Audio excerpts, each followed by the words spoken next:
The Jones home is simply a shell left more empty with the death of Carolyn Jones. She never deserved this. Sheila Skaggs is devastated, wondering how her father, Harold, who was married to his first and only love for more than 50 years, will cope. I'm sure he thinks in some way he should have done something because he's always taken care of her. And on the night of the tornado, Harold tried to take care of Carolyn one last time.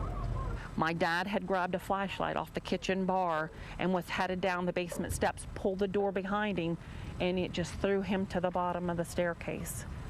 They were buried. He could hear my mom saying, "I can't move, I'm stuck."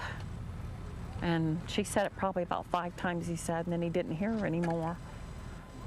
Just a few houses away, Shannon Bice took cover too. As soon as I walked in the bathroom, all I could do was I covered them up like this, and the ceiling caved in. And it was just like that. It just happened. They said it lasted 30 seconds. She and 4 children made it out just barely. I don't know how they made it out of there. Not much else did. The children's rooms are destroyed. The roof is gone, the backyard a mess. But these photos and the people in them are safe. It's devastating, but we're all alive, and I'm just very thankful. I'm just thankful we're okay. It started with a frantic knock at the door. About 7 o'clock, the occupants of 132 came down and informed me that their condo was on fire. So I called 911 immediately. Carol Cooper is the night security guard at English Mountain Condominium Resort. When she saw this fire, she started evacuating the 6 residents she knew were home in buildings 1 and 2. I got them out and their animals. There are 10 buildings in all. Ed Wagner lives in building 3. It'll be 18 years in August. I've lived here, full-time permanent resident. At 9 o'clock Tuesday morning, he was confident his building would remain standing. Hopefully my building will be uncompromised. But the wind picked up and the fire kept growing. Water became scarce. And just 1 hour later, Ed Wagner's condo was engulfed in flames. He watched 18 years vanish. For those of us that live here, it's everything we have. All of our belongings and memories are in these buildings. And so it's just tough to see something like this. Before fire consumed now 4 of 10 buildings, he made a mad dash for a few precious items. Snuck in, and I got my great-grandmother's antique rose lamp and my dog's ashes. And I came home just last night from St. Augustine, so I had a suitcase and my overnight bag. You grabbed those? And I grabbed all that, and I got my car. He, along with about a dozen residents, will now seek shelter with friends, family, and the Red Cross. As for Ed, he remains surprisingly calm through it all. 1, he's thankful for insurance, and 2, he's just plain optimistic. I've got a friend that lives in building 6. Hopefully it's still there when this is all over with. In Sevier County, Allison Bybee, 10 News. It's been said that rescue dogs have a special sense of gratitude and loyalty, and you're about to see why. This is Juno. She was recently at a shelter in Bristol, Tennessee, just 24 hours away from being euthanized, when a husband and father of 2 in Alcoa, Tennessee, just happened to see her picture on the shelter's website. So I said, don't do it. I said, hang on to her. I said, I'll be up there. Juno had been saved, but not just to be the family pet. No, this dog was saved for a very special reason. Lucas has a rare genetic disorder. It's called Sanfilippo syndrome, or MPS 3 type A. Most kids, as this disorder goes along, usually by age 7, they go to usually just a vegetative state. So he's getting ready to turn 5 here in just a couple of weeks. Despite what doctors said, the family thought Lucas could benefit from a service dog, but it was just too expensive, $15,000 they didn't have.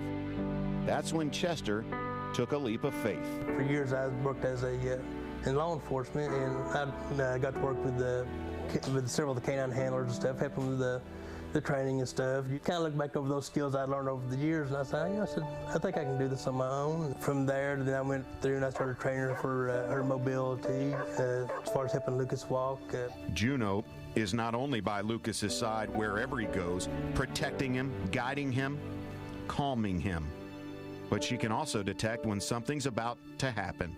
Sometimes he'll have seizures in his sleep and he won't wake up or anything, but she'll wake us up. Then one day, Lucas sitting over here in his corner, and Juno was just going crazy around him. We couldn't figure out what's going on. She kept walking circles and whining and carrying on. And she'd go over and she'd nudge him with her nose. And we went over and started checking Lucas and noticed that his oxygen levels had dropped dangerously low just before he went into a seizure. And when a seizure does occur, or anything else that's a setback to Lucas's health, Juno is there. I would really be lost without her because she's just like another guardian angel. A lesson for all of us, from a courageous little boy and a rescue dog. If I'm having a bad day or if I'm having a sad day, he always lightens it up. He's in constant pain. He's got cardiac issues. His soul, where his mind is deteriorating day by day. He's losing all of his skills. But nonetheless, every day he wakes up with a smile. He's constantly full of laughter and full of joy. He wants to live life, and he don't complain about what's going on. Wednesday, Hurricane Sandy no longer shielded the sun from the Smoky Mountains.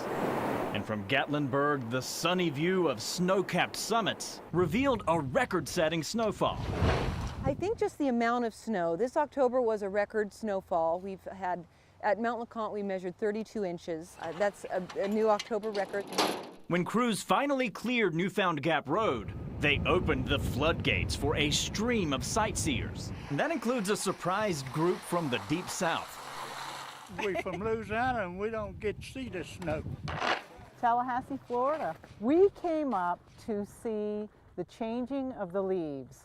And what a surprise this has been.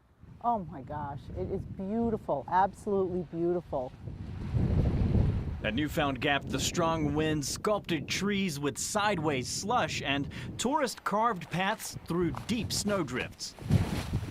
Now, the park says they are happy to have folks come up here to Newfound Gap, enjoy these wonderful views, but be prepared. It's a lot colder up here, about 20 degrees colder, very strong winds, and when you're driving up, some of those curves never see any sunshine.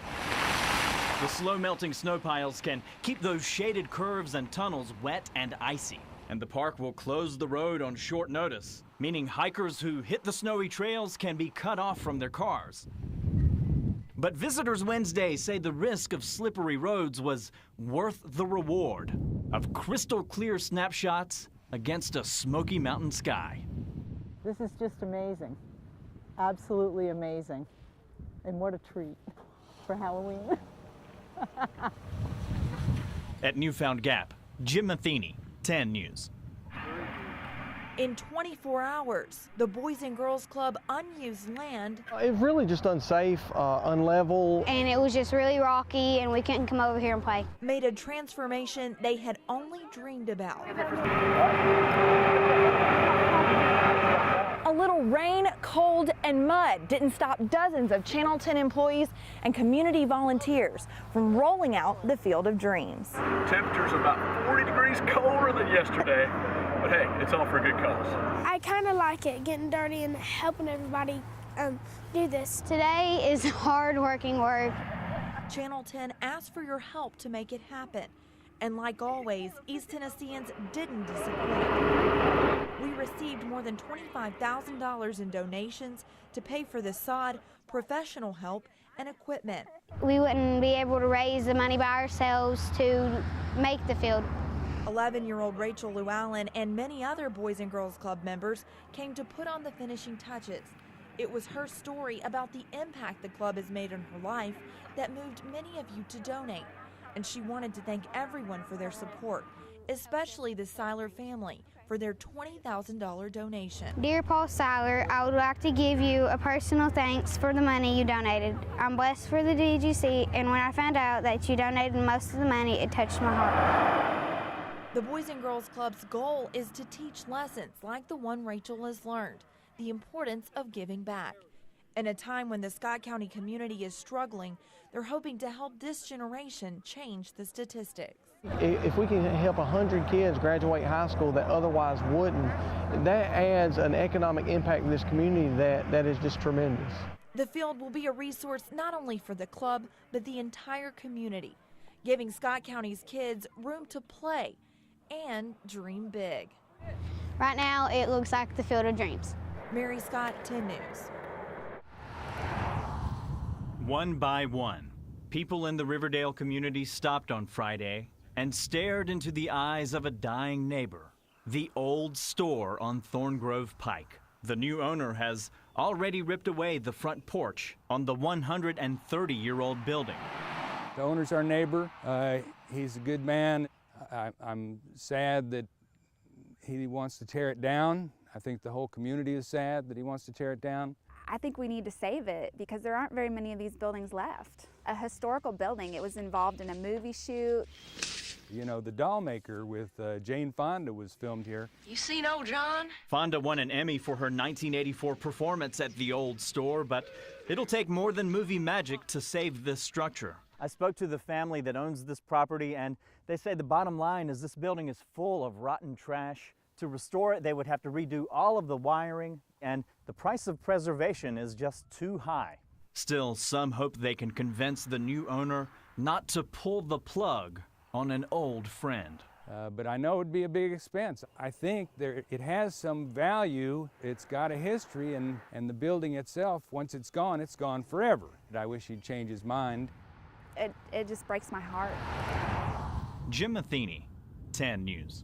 Sometimes you know the ending of a story before it even begins. Some stories are almost cut and dry. You see them as viewers. We've covered them as journalists. Initially, we thought what you were about to see fell into that category, but before we aired it, we asked a couple of questions. That's when the story and the people involved reminded us that things are not always as they seem. On this school day at Bean Station Middle School, a 6'8" motivational speaker captured the attention of both boys and girls. That's what I'm talking about. Well, y'all give me a hug. I love y'all. I'm so proud of you. I had a dream. I wanted to play basketball with the Globetrotters. You know what I done? I made it up in my mind that I can be anything I want to be. Eugene Raines called the kids his new best friends, gave out his card, and encouraged students to call him on his cell phone. He also told them to be kind to each other and stay away from drugs. I think that's really cool. I think he's pretty good. And, like, he always stayed away from drugs, and he never did anything bad or anything like that. So it's pretty good. The Granger County Sheriff's Department brought Raines to every school in the county. For that, he received a $2,500 appearance fee. Sheriff Scott Lael says his department paid for half, and the school system covered the rest. He hoped Raines' words and larger-than-life persona would motivate the kids to stay on the right track. He's a Globetrotter. They've seen Scooby-Doo, in the Globetrotter cartoons. You mentioned Globetrotter, it automatically relates to Scooby-Doo, and it gets their attention. The sheriff also wanted to surprise the kids and give them someone to look up to. As far as the drug problem, we've got to get to our youth. Anytime you meet somebody that's well-known, that's popular, that's a star, I think you already have that star power, and then it just helps to influence the children. In this case, a popular Globetrotter with a great message. There's the first part of the story. It seems to be pretty straightforward, but we found out that's not the case this time. Up next, what we learned during an online search, a series of phone calls, and a trip to Savannah. We'll also explain why that information made the Granger County Sheriff say this. I was very hurt, I was very stunned. Underprivileged children, handicapped children are my priority. And to think that they were misled really upset me. Well, back here at the station, we watched the video of that event back in September, and we took down notes to write the story. But we wanted to add a few basic facts, including how many years Raines played for the Globetrotters. We jumped online and found newspaper and television articles showing he's spoken at schools and clubs in states across the South. Each time, he's associated with the Globetrotter name. But a check of the Harlem Globetrotters website shows it doesn't include a single reference to Eugene Raines. His name isn't on any rosters, past or present. At the time, we thought it must have been a mistake. We're looking in the wrong place. So we contacted a media spokesperson for the Globetrotters. That conversation raised a red flag. Right away, we called Eugene Raines. Okay, so you guys are the original Globetrotters, correct? Yes, ma'am. We know for a fact that is not true. The Harlem Globetrotters VP told us, quote, Raines is absolutely not affiliated with the Harlem Globetrotters currently or in the past. The Globetrotters also say he never played for us, and they tell us he never worked for us. Knowing that, our producer pressed Raines for more information. Just safely for us, how many years can I say you played for the original Harlem Globetrotters? 2 years. 2 years. And what year was that? What years were those? The previous 2 years. As in 2010, 2011? Yes, ma'am. But here are his mugshots from 2011. One arrest, a DUI, for which he served some time. Then a few months later, another arrest for driving with a suspended license and for giving officers a fake name. Raines did pay those fines. Altogether, his criminal history dates back to the mid-1990s on charges including burglary and cocaine possession. Now, between those court records, Raines' words, and a pretty stern statement from a Harlem Globetrotters vice president, we felt we no longer had a cut and dry story. For the truth, a 10 News producer and photojournalist went to Savannah to talk to Raines again, this time face to face. I think sometimes I should have put more emphasis on the fact that I myself have never personally played with the Harlem Globetrotters. And I want to get this thing all behind us, and I apologize to you people if I was misleading in any way. I attempted not to be. From his living room in Savannah, Georgia, Eugene Raines offered an apology for what he calls confusion. Despite what he told us on the phone, Raines admits he is not a Harlem Globetrotter and never has worn that uniform. Instead, Raines says he's modeling his motivational speaking business after a retired Harlem Globetrotter who happens to live in Savannah. Mr. Gator Rivers does a lot in this community for these kids. He got the right heart for it. And I went trailing behind him because my heart is linked and tied to the exact same thing. We found that man, Gator Rivers, across town. But what he did there in Granger, we had no knowledge of. Was it all right for him to use my name or the Harlem Legends name in conjunction with this presentation? I don't think it was right because we're a non-for-profit. And if you go there as a business, that's not fair. Gator Rivers played with the original Harlem Globetrotters for more than a decade in the 70s and 80s. Now retired from the team, he works with several charities, including the Harlem Legends, a group made up of former Globetrotters, pro athletes, and past Olympians. Rivers says he met Eugene Raines at a nonprofit function where Raines spoke about his time in prison. As a favor, Rivers invited him to suit up in a couple of games with him and his friends. But Rivers stresses what Eugene Raines told people in East Tennessee is not true. And they wouldn't have paid him that if they had not thought he was a Harlem Globetrotter. You follow what I'm saying? So that's the part that I was very upset with him about. Because, you know, knowing the condition of those people, how could you take that kind of money from that community? Back at home, the Granger County Sheriff assured us he checked up on Raines and called his references. You guys believed that he was a Harlem Globetrotter? Yeah, we had checked references as far as through other schools about the motivational speaking. We went online, and of course he had seen him in uniform with a Harlem Globetrotter Legend uniform on. and we firmly believe that he was a Harlem Globetrotter. They also re-questioned him after hearing the facts we uncovered about Raines and his story. I actually did call him, and he assured me that everything was a mix-up and that he was who he said he was, and that he did play with the Harlem Globetrotters. Sheriff Lael says he did know about Raines' previous drug problem that sent him to prison, and he praised the ex-con's presentation to students. The sheriff maintains the $2,500 appearance fee was money well spent. Our primary objective was to have an anti-drug motivational speaker.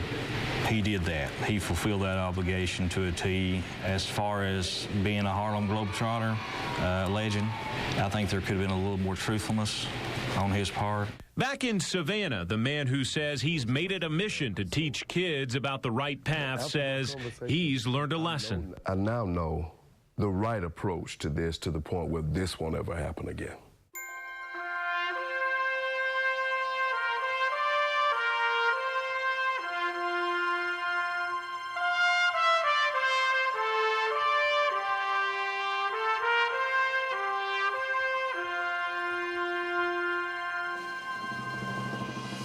The Tennessee Vols have basked in the glow of national glory, fighting their way to the very top.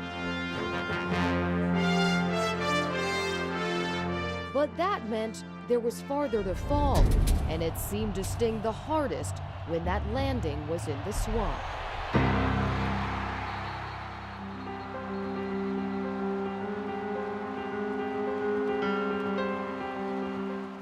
We said goodbye to legendary coaches, brief hellos to new ones, and learned that rebuilding is hard when a foundation has been shaken. It has been a slow climb back to greatness with plenty of stumbles along the way, and instead of the taste of victory, many times it was the salt of tears. We have watched our hopes crushed with the pang of injury that seemed to strike our brightest stars. But there is power in the pants, and in these new and determined players, they are showing renewed energy and skill, and the hope is alive here in Big Orange Country. Perhaps now more than ever, Tennessee is ready for those Gators and ready for a Vol victory in the house that Neyland built. The string of red lights that run back-to-back but don't appear to sync up along Broadway and Kingston Pike remain a consistent complaint from drivers, and one we've heard for years. Tonight, the City Council could approve an upgrade, and you could notice results in just a couple of months. 10 News reporter Stoney Sharp has been traveling two of those roads for much of the day. Stoney, there you are, still out on the road. Exactly, Robin. We are driving live down Broadway right now. About 20 different intersections on this stretch could be retimed in the near future. Now, you can see here we have met a red light. More than likely, the light after that is also red. We're going to do before and after studies to look at the timing, how long it's actually taken to get through those corridors. We did our own timing Tuesday. On Broadway, we drove from Jackson Avenue to I-640. Those signals would be retimed. In that stretch, we counted 19 signaled intersections. We got red at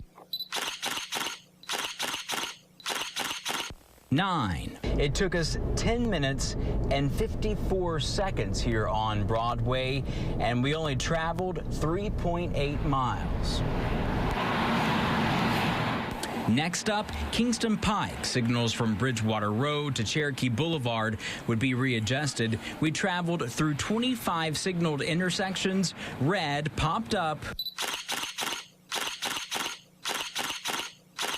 11 times. We traveled 6.7 miles to get through those 25 lights here on Kingston Pike, and the total time it took, 19 minutes. Rough cost for the two projects is $250,000. Federal air quality funds would fix the timing troubles. TDOT would design better timing by March. The city staff will actually go out to each individual signalized intersection and put the new timing plan in place. A 15% improvement in drive time is possible, putting the brake on the stop, go concept. And again, live here on Broadway, the City Council will meet tonight at 7 to make that decision. Meanwhile, we have hit 2 red lights while that story was running. Myself and our crews got a phone call yesterday. We arrived late last night. Nate Beard flew from Grand Junction, Colorado to Campbell County, Tennessee to battle a crumbling beast of a mountainside that now threatens to take out I-75. And Beard says this beast is a moving target. The big challenge here is that it's an actively moving landslide. I walked across this road at midnight yesterday, and at 2 o'clock in the morning, all of that material has fallen to the bottom of the slope. So Beard brought in the modified Big Gun, originally built by the British military. Launcher that would launch nerve gas canisters up to 7 miles. But instead of nerve gas, this oversized air gun now fires enormous nails. It's a 20-foot long, 1.5-inch diameter soil nail, or it's a steel tube. Build that compressed air up to 3,000 psi, pull the trigger, and accelerates into the ground at 250 miles per hour. Crews expect to launch around 300 soil nails to defend the interstate in Campbell County. We'll put them in at a really tight spacing, and it works with the soil particles to confine them and create a beam effect. It takes a lot of that loading and driving forces off of the landslide. And Beard says the soil nail launcher will hammer away at the beast to keep the northbound lanes of I-75 safe and structurally sound. You know, you drive along these roads and they're perfect and they're flat. A lot of people take a lot of that for granted.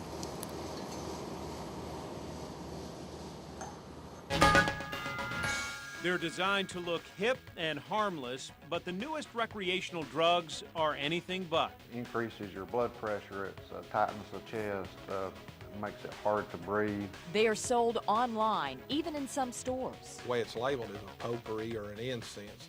The thing about these kids are either making it into tea or smoking it. Police and lawmakers are taking action, but dealers are finding ways to stay on the market. They change the formula all the time, and we're trying to stay out ahead of that. Tonight, we will hear from the experts and those with a personal story. I was terrified. And we'll explain how you can talk to your kids about these new drug threats in this 10 News Town Hall.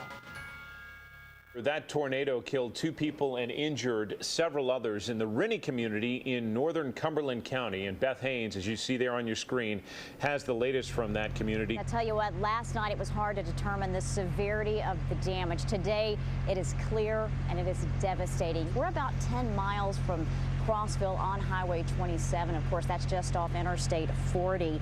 And we're told the path of destruction is at least 3 miles, 7 homes completely destroyed, dozens others with some type of damage. We visited the hospital this afternoon. All the staff still talking about what happened last night. Of course, they received 6 victims there at the hospital. 2 females were dead on arrival, 2 kids were treated and released, and then 2 adults are in stable condition still, 1 male and 1 female. Take a look at how powerful this is. You see this truck over here, 50,000 pounds, completely lifted, spun, and flipped over. They now have it upright. But last night, one family was truly in the race of their lives. This is a 40 by 60 garage that has all of our classic cars. Bunny Howe and her family lived to race cars, but Wednesday night, she was in a race for her family's life. Listen to the warning. They said that it was coming towards Rennie. I heard it and I was watching for them, my husband and my son, to get here. We have 2 grandchildren, and I grabbed them and our dogs, put them in an interior bathroom when it just felt funny. And I was so scared that my husband was going to be in it, you know, so. Because I had to call him, told him, don't come, just stay away. Then a twister packed with unimaginable horsepower throttled Howe's property and her animals. And it was coming towards me, and it sounded like a jet burst. The afterburner part of a jet truck is what it sounds like. And I watched it pick up my black horse, and It set him down right here. He picked up the other semi-trailer and it picked up this truck, and I dove on top of my babies in the bathroom and held the door shut, and God wrapped his hands around me then. And I said to the babies, I said, let's just pray. When we said, dear Lord, Savior, please help us, his hands covered us.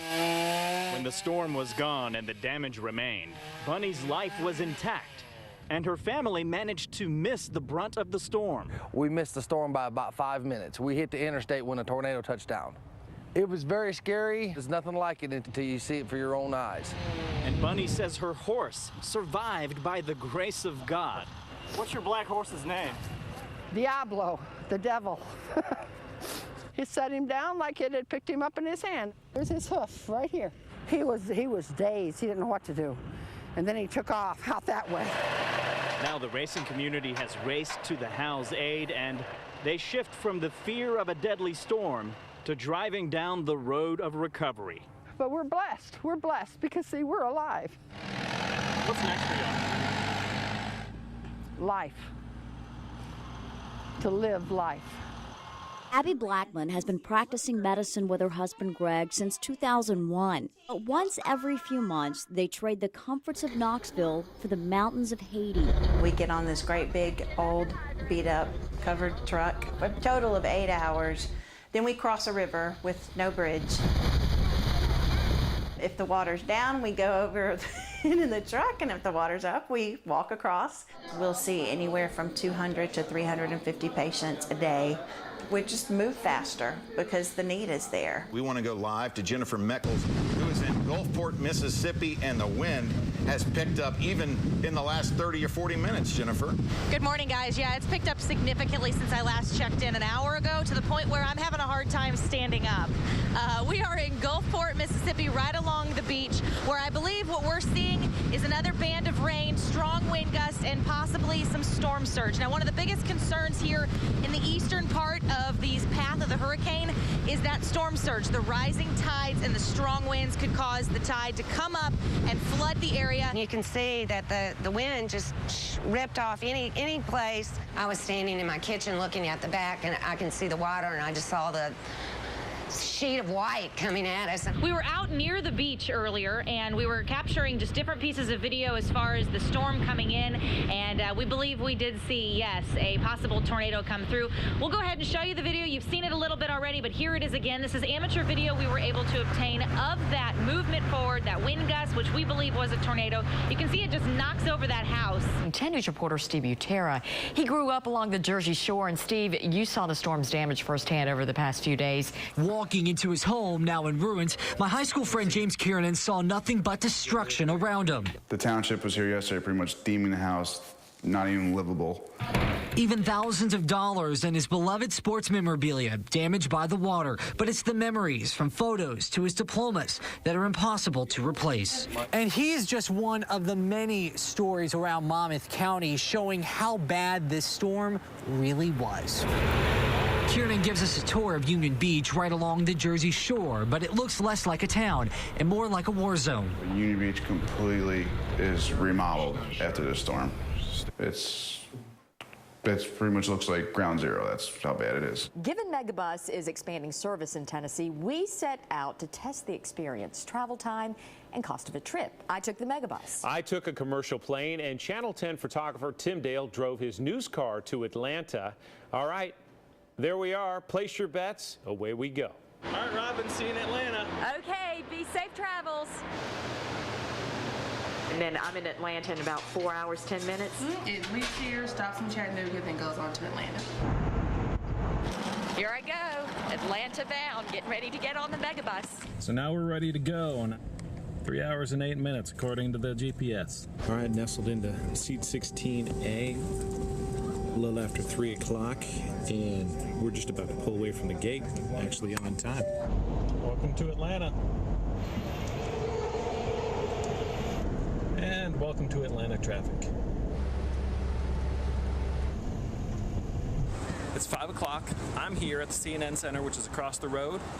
It took me about a half tank of gas to get here, and that'll cost me to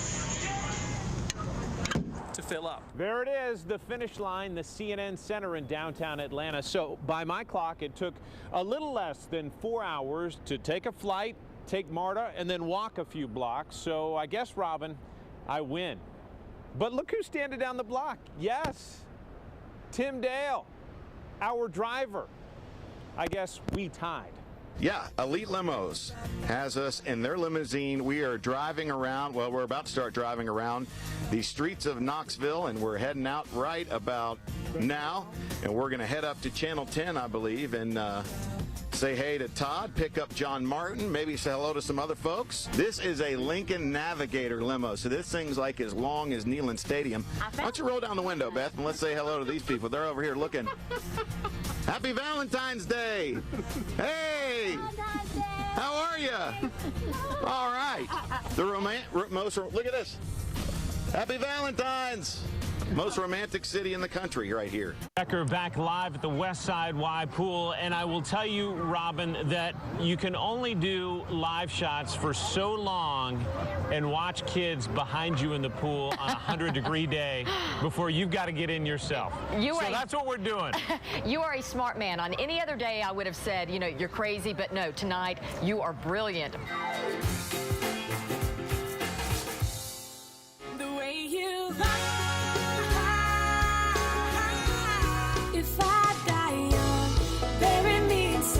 From country music's grandest stage Welcome to the Grand Ole Opry. to a hometown benefit concert in East Tennessee. Well, we're the band Perry, and we're from right here in Greenville, and we love, love, love small towns. The band Perry is one of the hottest country music acts in the world, with the industry's top honors from Grammy nomination to ACM, CMA, even Teen Choice Awards. And I feel like we have to almost make conscious efforts to soak in the moments just because we're going so fast.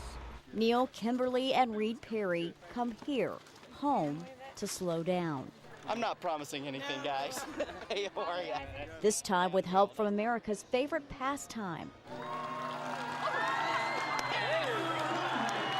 We can be out in a really, the hustle and bustle of the music business and always come back home for peace of mind. But it's so great just to get back and reconnect with everybody and really for us, find our creative center. Send me away with the words of a love song.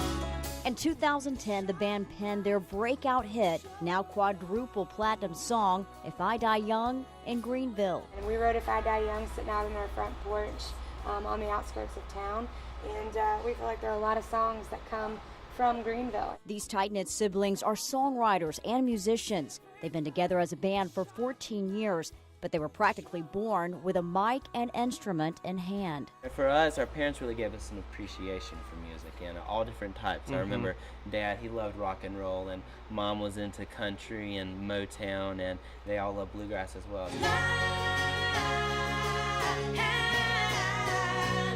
They first blended their voices on vacation. We took a family road trip out west one year, and that was the first time we sang Family Harmony. And that three-part harmony resonated, so they took their family act on the road. Grew up singing in church and festivals and birthday parties and anywhere there were like a pair of ears that would sit still or not even sit still. And even sometimes more people on stage than out in the crowd, too. With help from a Greenville teacher, Neil fine-tuned their sound. She would come, I think every Thursday night she would come to the house and teach me mandolin. So I really think bringing in that extra, influence of Appalachian music has really added to the sound of the band Perry.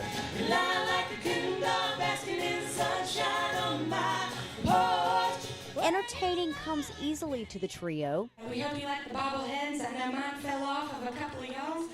Not sure exactly what that means. I just want y'all to notice whose head's the biggest on those things. Just look at it.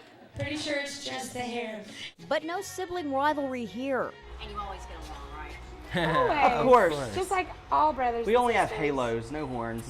And even though they have a trophy case full of accolades, their mom has her own way of measuring the band's success. If we ever had a show in Vegas. 1. If we ever got inducted into the Grand Ole Opry. 2. And 3 if we had our own bobblehead. So we can 3. mark one of those off the list tonight. We're going to end it on a naughty note. This is called You Lie. Ready?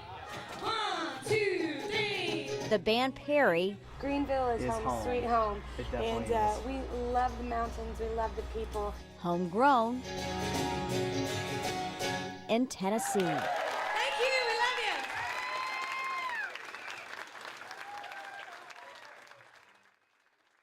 love you. 10 News is brought to you in high definition exclusively by Harper Auto Square. The wait. One more second of great effort with everyone in this football family. Is over. It is my pleasure to introduce. A new era begins on Rocky Top. We're going to do some very, very special things. So who is Butch Jones? And what are his plans for bringing a winning record back to the Vols? We're going to start from day one. From recruits to fans. We're hearing your thoughts on Tennessee's newest resident. It was a relatively safe hire. He's really going to do something great here at UT. And one of its highest paid. What we know about his deal with the university. And an hour-by-hour rundown of a very big day in Big Orange Country. Now on 10 News at 6. And we welcome you to a very special edition of 10 News. I'm Beth Haynes at Neyland Stadium. And I'm John Becker here in the Channel 10 studios. And coming up, we will look at Butch Jones's background and his deal with UT. But first, Beth, you and the sports team are getting us caught up on the top developments of this day and this hour. Yes, John, a pretty big development taking place right here in this room earlier this afternoon. It's been 19 days since athletic director Dave Hart announced he fired Derek Dooley as Tennessee's head football coach. As of today, there will be a new face leading the team here at Neyland. Hart picked up Butch Jones at McGee Tyson Airport this morning and drove him to campus for his introduction to the team and to the fans here at the team locker room. Sports director Steve Phillips, of course, covered the press conference. You've been here practically all afternoon, and we got a pretty good glimpse at our new head football coach. I learned of his passion, his intensity, and his game plan moving forward. He was very upfront with a lot of things that most coaches don't address in an opening news conference. But of course, there were a lot of questions about him. Some of his players last night, didn't even know who he was. Well, we do know he was very successful at 2 schools, at Central Michigan and at Cincinnati before he came here. Now, once he gets here, he's going to have to hire a staff, something that the fans are very interested in knowing about. He says he's going to hire the best staff in the country.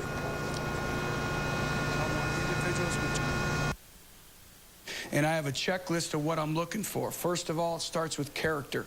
I want individuals with tremendous character, and then I want great teachers. Great teachers of the game of life, great teachers of the game of football.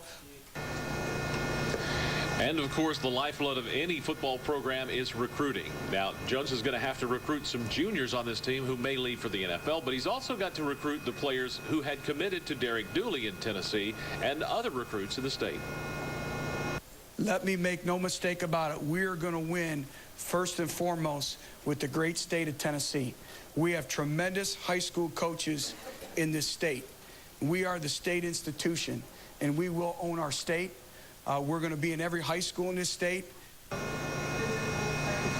And, you know, there's usually a honeymoon period for every new coach, but the calendar is going to fly by for Butch Jones between now and next September. And the reality hits pretty soon when that calendar gets going, too, because after a couple of sort of warm-up games, if you will, Beth, he's got games at Florida and at Oregon in early September. And then later in Alabama. Not an easy schedule. Dave Hart joking late in his news conference that I forgot to tell you about that. Yeah, certainly a lot on his plate.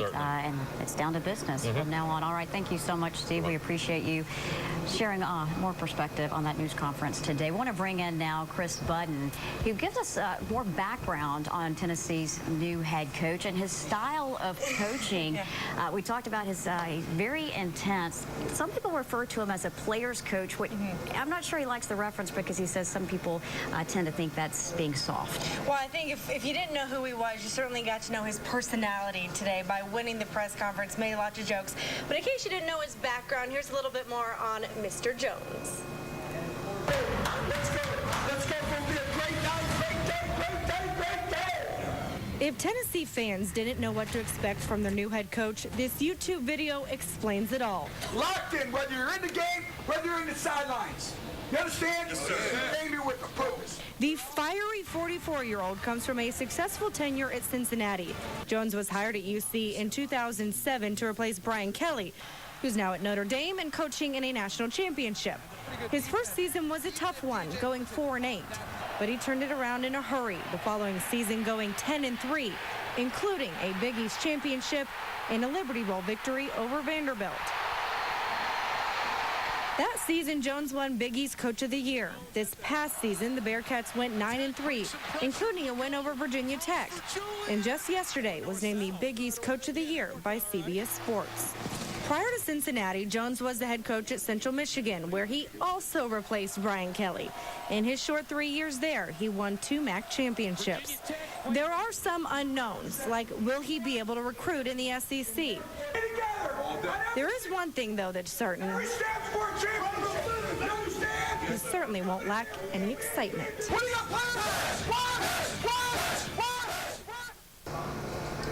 Certainly a fun guy to watch. Now, UT baseball coach Dave Serrano was here watching the press conference. He kind of entered the same kind of situation, taking over a team that had seen a lot of turnover in coaches. He said the important thing for Vol fans to remember is give it time. Yeah, it's the thing I keep preaching in our sport.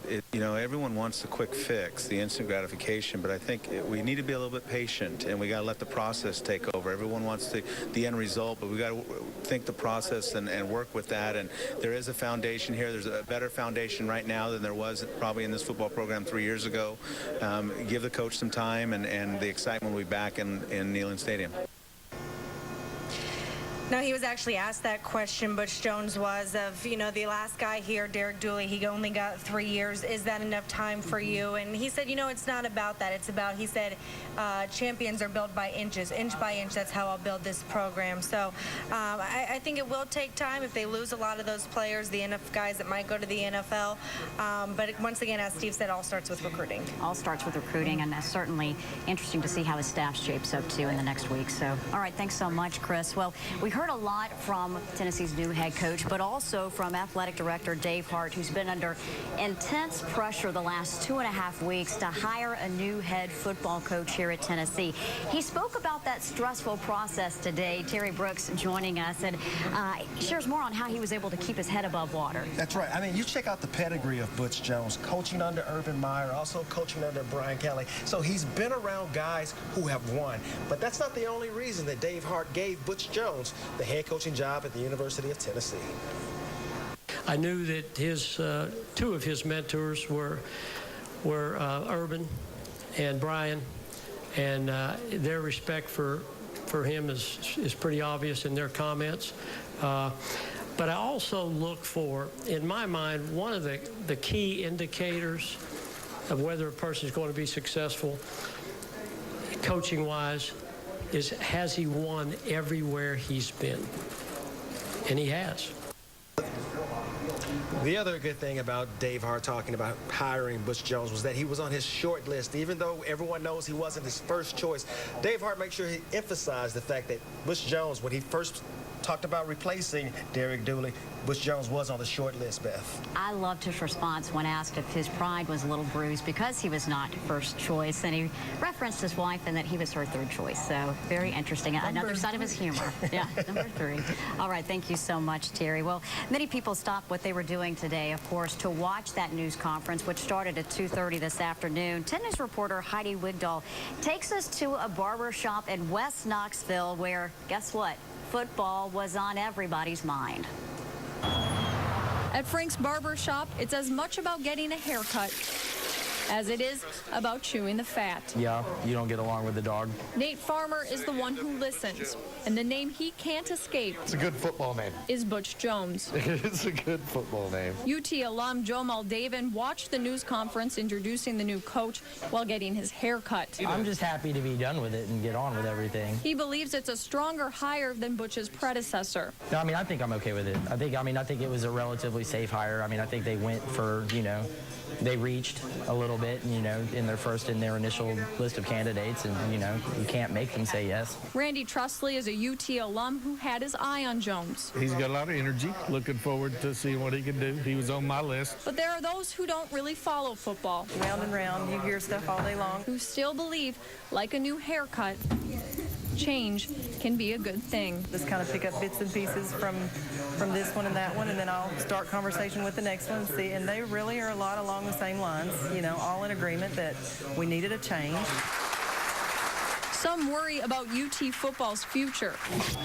Right. Joe's concern is in the present. Some point later today, I'm going to have to explain to my mother who Butch Jones is. In West Knoxville, Heidi Wigdahl, 10 News. And UT's future players are also weighing in on their new coach, and the reaction is mostly positive. Our partners at VolQuest talked to 7 recruits. 5 of them made it clear they are staying put with the new coach. 2 of those recruits are hometown. Brett Kendrick and Josh Smith both say they are excited about the selection.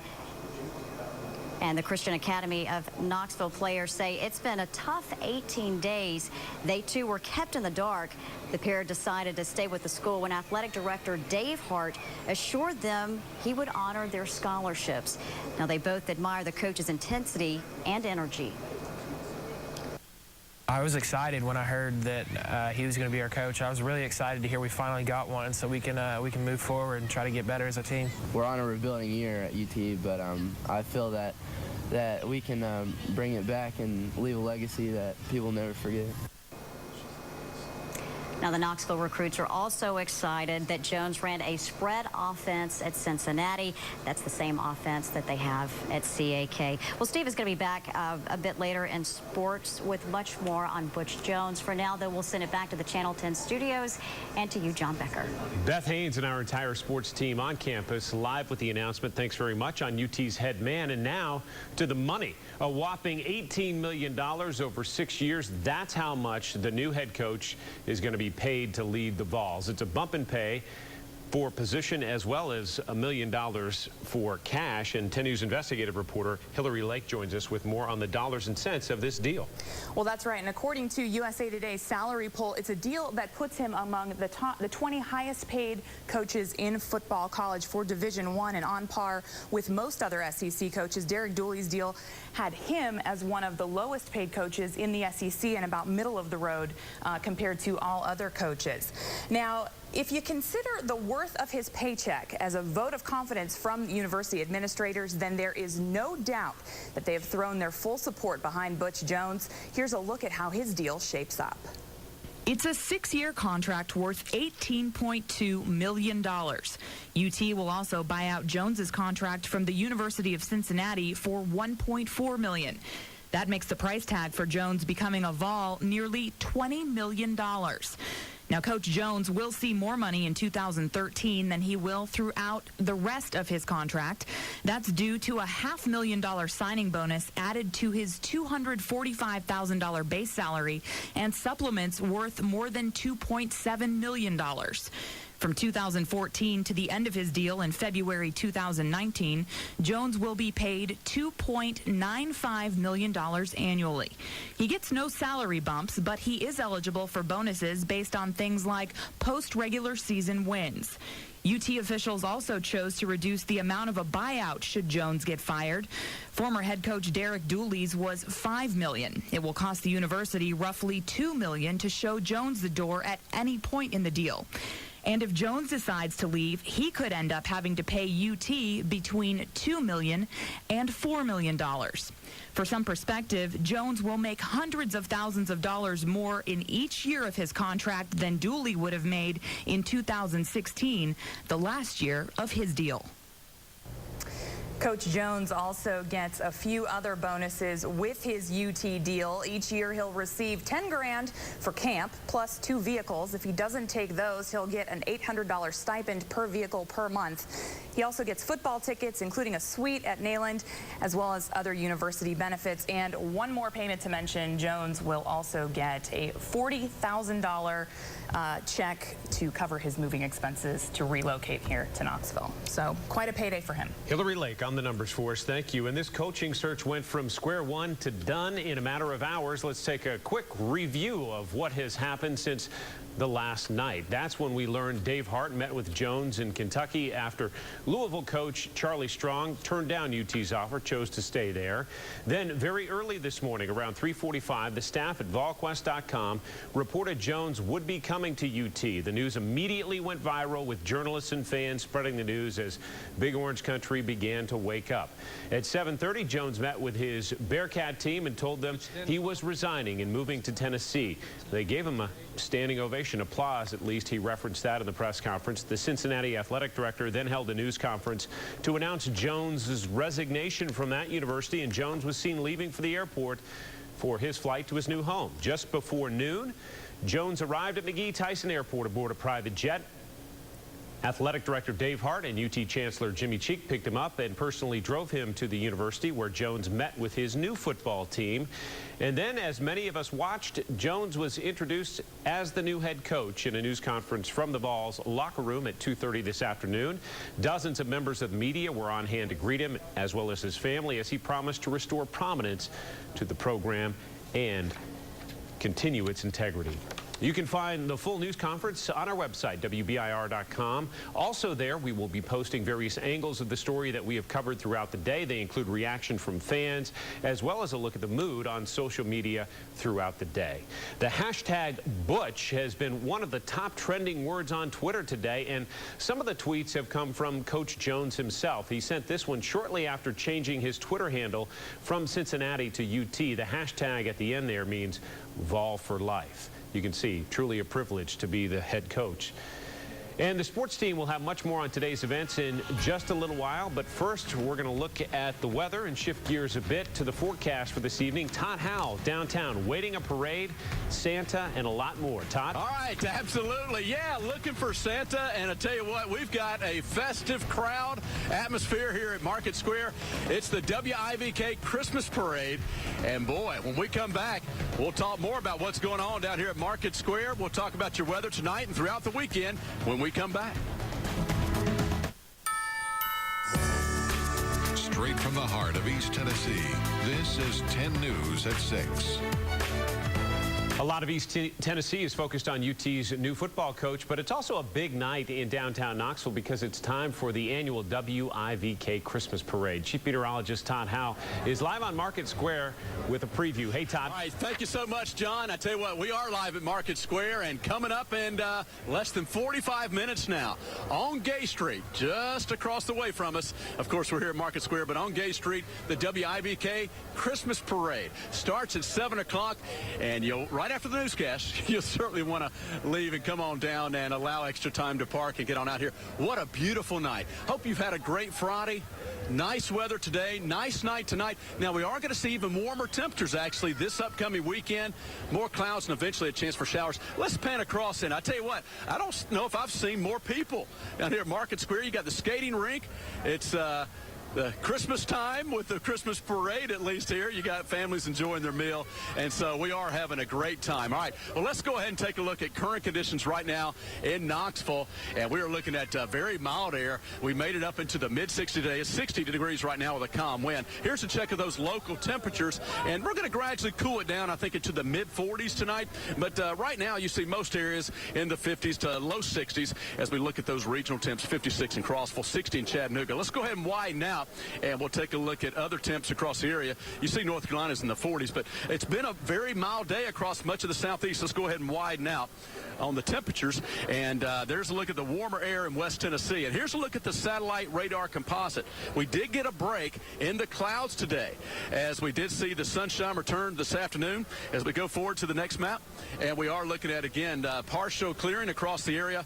And let's go ahead and take a look. There it is right there. And so we're going to see some high clouds moving back in overnight tonight. But, boy, it was very pleasant. Let's widen out and take a look at the national picture right now, as we are looking at some colder air across parts of the northern U.S. And we are also are looking at some chilly temperatures across the Intermountain West. And so eventually that's what's going to be coming our way. Let's look at those temperatures right now across the U.S. And you can see some of that colder air across Canada into the mountains. Let's go ahead and zoom on in now to our forecast as we take a look at our Saturday and Sunday outlook as as we are looking at temperatures that will be very mild. There's a slight chance for a spotty shower tomorrow. Better chance in Middle Tennessee and Kentucky. Here's a look at our Sunday forecast into Monday. Look at the front that's coming in as we see those rain showers increasing. A chance for showers scattered about Sunday, but especially Monday into Tuesday. Heavy rain possible. All right, here's your forecast tonight. Then we'll go ahead and check out the 7-day planner. For tonight, we're looking at mid-40s, and we will see a chance for a spotty shower into tomorrow. Let's go ahead and show you the 7-day, as it will be warm this weekend, but turning colder early next week after some rain showers on Monday. All right, I'll send it back to you now, John. Todd, thanks very much. Back to our coverage of new head football coach Butch Jones at UT. One of the things that he said in his afternoon press conference is if you win off the field, you win on it. He talked about the integrity of players. We're going to check back in with our sports director, Steve Phillips, for more on that. And, Steve, you're going to run down a few other highlights from that press conference. Yeah, there were a lot of things that he said, obviously, that Tennessee fans would be interested in. Obviously, everybody wants to know, when are you going to get this thing turned around? Because it's been a while for the Vols since they've been where they're accustomed to being. His answer probably wasn't exactly what they wanted to hear, but it was pretty straightforward. It's not going to be an overnight turnaround. I will tell you this. We're going to, inch by inch, inches make the champion. And we're going to go to work, and I don't know how long it'll take. But I'm going to tell you, you're going to be proud of this football team. You're going to be proud of this football program. And one of the interesting things to come out of the news conference is that Peyton Manning had been in touch with him, but not to sell him on Tennessee. Listen to what he had to say. Got a text message from Peyton Manning, and he was selling me on Colorado. And he said it's hard for a person from the University of Tennessee to be selling somebody to come to the University of Colorado. And I wanted to text back, well, come on, let's go. I want to go to Tennessee. And he made that reference several times. He really, really wants to be at Tennessee. It's been my dream job for a while. And I think, you know, I grew up, you know, watching Tennessee football. You know, and you look at all the greats that have played here. You look at the tremendous, this is the greatest venue in all of college football to play. And obviously when we came here last year, that just solidified everything. What a great home field advantage. Much more on Butch Jones online at WBIR.com. And tonight, that's sports. We'll be right back. Our coverage of the Butch Jones hire continues tonight.